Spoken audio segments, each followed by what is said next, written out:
người trong chương trình Mẹo cắm hoa. Hôm nay gặp lại mọi người, Bi sẽ hướng dẫn mọi người cách bó hoa đại biểu, bó hoa dáng dài với hoa hướng dương. Mong mọi người cố gắng theo dõi. Nguyên liệu hôm nay Bi chuẩn bị rất đơn giản, chỉ gồm hoa hướng dương là hoa chính và lá đinh lăng để làm cốt bó hoa. Thì nguyên liệu Bi đã chuẩn bị và vệ sinh sạch sẽ, nhất là hoa hướng dương nha các bạn.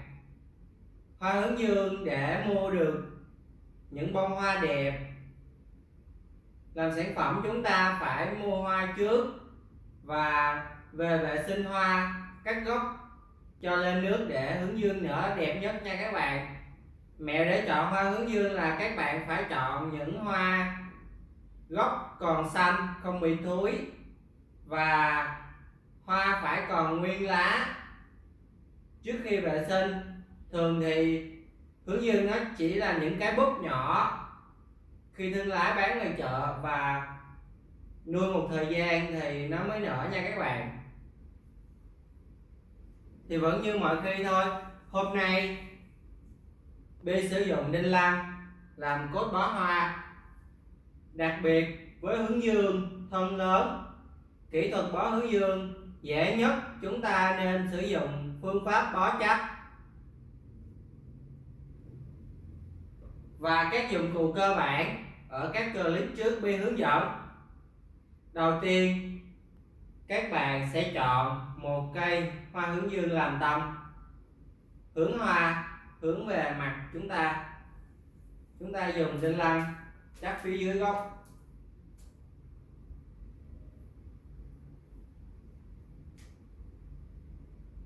Bó hoa chỉ dùng hướng dương là hoa chính thôi nên Bi sẽ đi một mặt nha các bạn, một mặt dạng bó dài, bó đại biểu. Các bạn chắp lần lượt đinh lăng phía dưới để cố định thân hoa cho cành hoa nó không bị xê dịch. Và luôn luôn nhớ phải xéo gốc nha các bạn. Sau đó các bạn cố định lại bằng keo dán. Cành đầu tiên, tiếp theo là cành hướng dương thứ hai.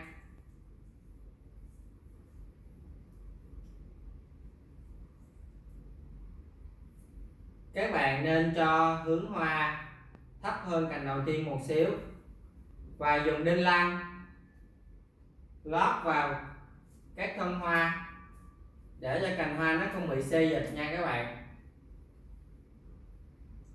Tiếp theo là một cành hướng dương khác nữa.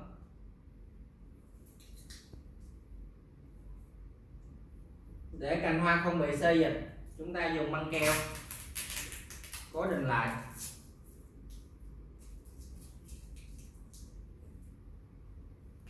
Các bạn cố gắng quan sát cho kỹ. Tiếp theo các bạn dùng đinh lăng để cố định cành hoa.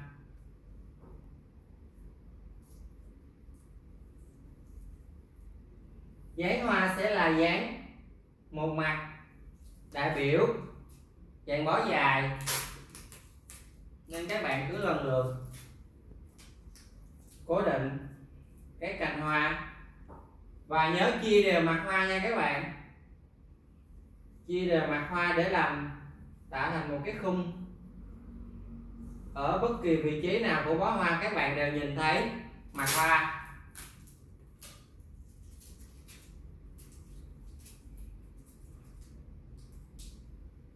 Đối với hướng dương thân nó rất là to nên các bạn phải dùng kỹ thuật này và dùng băng keo thường xuyên cố định lại nha các bạn, để mình dễ dàng thao tác hơn.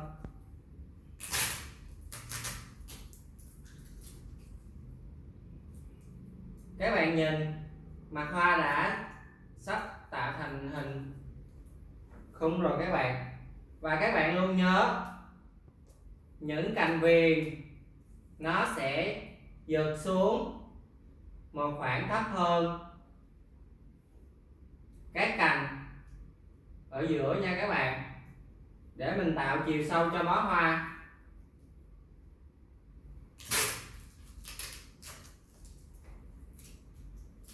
Đây các bạn, mặt hoa, tất cả các hoa đều hướng về phía người nhìn nha các bạn. Các bạn tiếp tục chấp đinh lăng cho mình.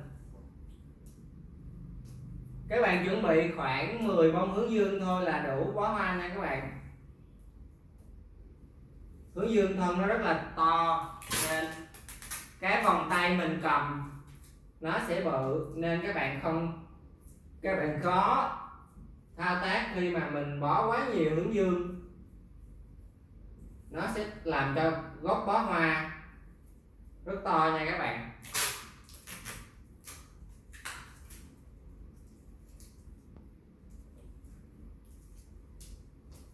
Các bạn lần lượt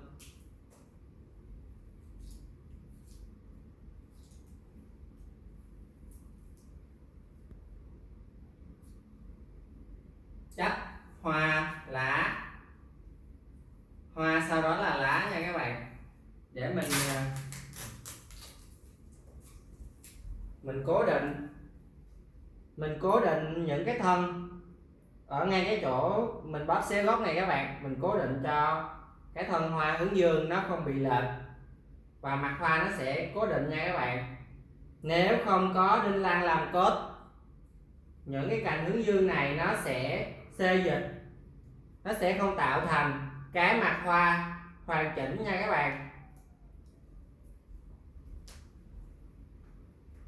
Và hướng dương đẹp nhất mình nên bó theo kiểu đơn giản như thế này. Nhìn vô bó hoa chỉ toàn thấy mặt hoa hướng dương thôi nha các bạn.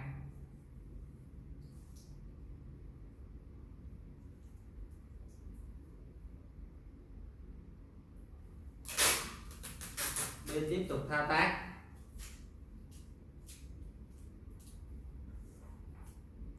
Các bạn làm lần lượt đến khi nào hoàn thành một cái mặt hoa hoàn chỉnh thôi thì thôi nha các bạn.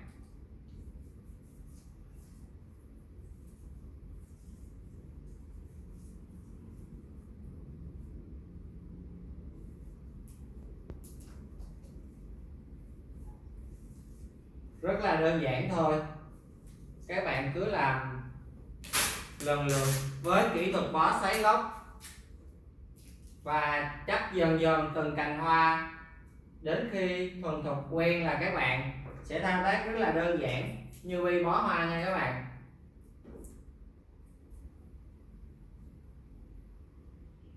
Và nhớ xoay đều, hướng đều tất cả các mặt hoa ra hướng người nhìn nha các bạn.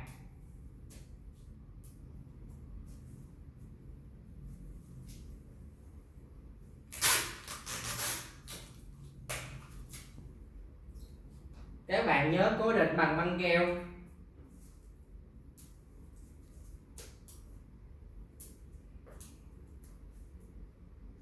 Rất đơn giản thôi các bạn.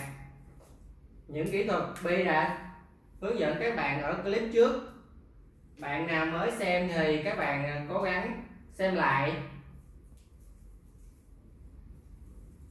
nha các bạn. Đây các bạn,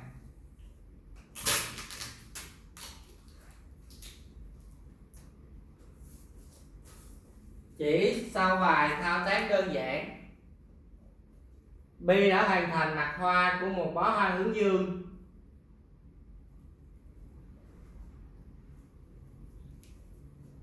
Các bạn quan sát các hoa bung tự nhiên lên phía trên mặt lá đinh lăng nha các bạn, để nó phô hết vẻ đẹp của hoa hướng dương lên trên bó bông. Và với dạng bó hướng dương như thế này, các bạn sẽ dùng trong các dịp lễ tốt nghiệp hoặc là bó tặng đại biểu nha các bạn. Và Bi sẽ hướng dẫn các bạn phần vào giấy hoàn chỉnh một bó hoa hướng dương Dàn bó đại biểu, bó dài ở phần 2 nha các bạn. Vì thường những cái clip Bi làm quá dài thì mọi người sẽ lười xem lắm, nên một bó hoa Bi sẽ chia thành hai phần: phần bó cốt và phần đi giấy hoàn chỉnh. Mong các bạn cố gắng theo dõi. Đây các bạn, Bi sẽ cho mọi người nhìn hoàn chỉnh mặt hoa một lần nữa. Trên mặt hoa chỉ có hoa hướng dương là hoa chính và lá đinh lăng làm phần cốt phía dưới, nên nhìn vào các bạn rất là dễ biết nha các bạn. Và mọi người phải luôn luôn bó hoa bằng kỹ thuật sấy gốc nha các bạn. Dù các bạn dùng bay hay là bó chắc, hoa lá xen kẽ, các bạn đều phải bó xoáy gốc để bó hoa đẹp nhất và những bông hoa bung ra tự nhiên nha các bạn. Đến đây là clip đã xong phần 1, phần bó cốt hoa hướng dương. Mời mọi người đón xem phần 2. Nếu mọi người thấy hay, mong mọi người cho Bi một like, đăng ký kênh và chia sẻ để Bi có động lực ra các clip tiếp theo phục vụ mọi người. Xin chào và hẹn gặp lại tất cả mọi người ở clip tiếp theo.